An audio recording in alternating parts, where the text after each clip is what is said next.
Denmark is draped in sorrow. King Hamlet is dead. Prince Hamlet, his son, is lost in grief. He wanders the cold stone halls of Elsinore Castle, a dark shadow in the grand palace. His heart aches, his mind races.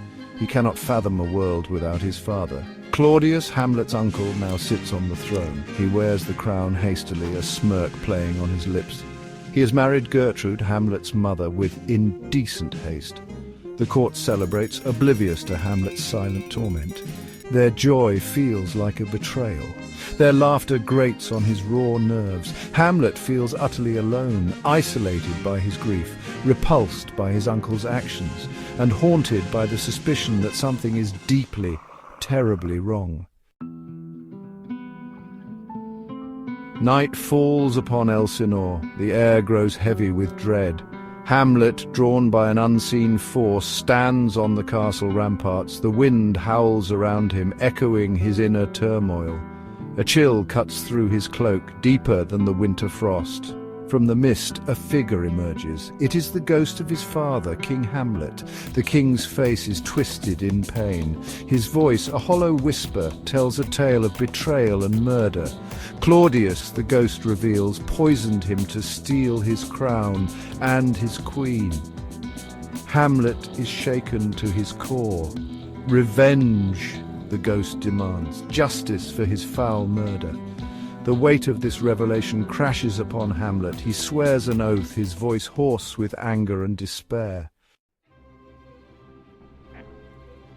Hamlet grapples with the ghost's command. He is consumed by the need for revenge, yet he is plagued by doubt. He contemplates life and death, his mind a whirlwind of conflicting emotions. To act or not to act, to live with the pain or to end it all. To be or not to be, that is the question, he muses, his voice heavy with the weight of his thoughts. Is it nobler to endure the slings and arrows of outrageous fortune, or to take arms against a sea of troubles and by opposing end them? Death, a tempting escape, but what awaits beyond? The uncertainty terrifies him. He is trapped in a prison of his own mind, paralyzed by the enormity of his task. To buy himself time, Hamlet adopts a facade. He pretends to be consumed by madness, his actions erratic, his words nonsensical.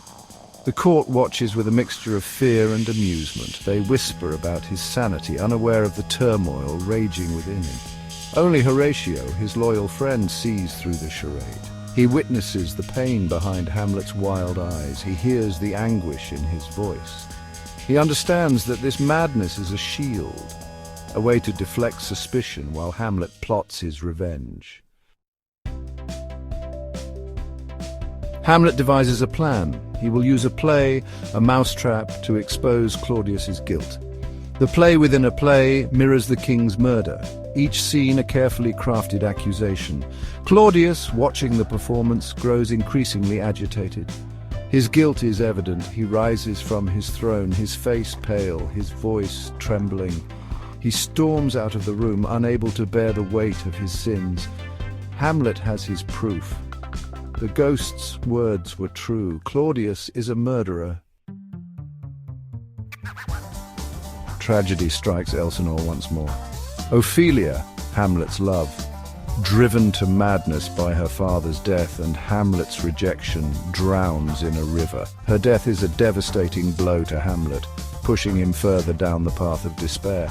He rages at her grave, his grief raw and untamed. He had loved her in his own way. Her death is a harsh reminder of the fragility of life, of the ever-present shadow of mortality. The stage is set for a final confrontation. Claudius, fearing for his throne and his life, challenges Hamlet to a duel. He poisons the tip of Laertes' sword, ensuring Hamlet's demise. The duel is a dance of death, a whirlwind of steel and fury. Hamlet fights with the desperation of a man possessed. He is fueled by grief, by rage, by the need for justice, but his fate is sealed. The poisoned blade finds its mark. Hamlet, wounded and dying, manages to strike back. Claudius falls, his treachery finally exposed. Gertrude, accidentally poisoned, collapses beside him. The stage becomes a scene of unimaginable carnage. Hamlet, with his dying breath, utters his final words. They are a whisper of despair, a lament for a world consumed by darkness. Horatio cradles his friend, his heart breaking as the light fades from Hamlet's eyes.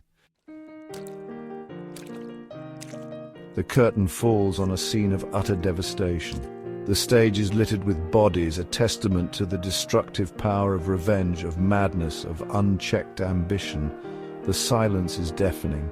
Hamlet's story serves as a chilling reminder of the fragility of the human spirit, of the ease with which darkness can consume even the brightest of souls. It leaves the audience grappling with questions of fate, free will, and the enduring power of grief and vengeance.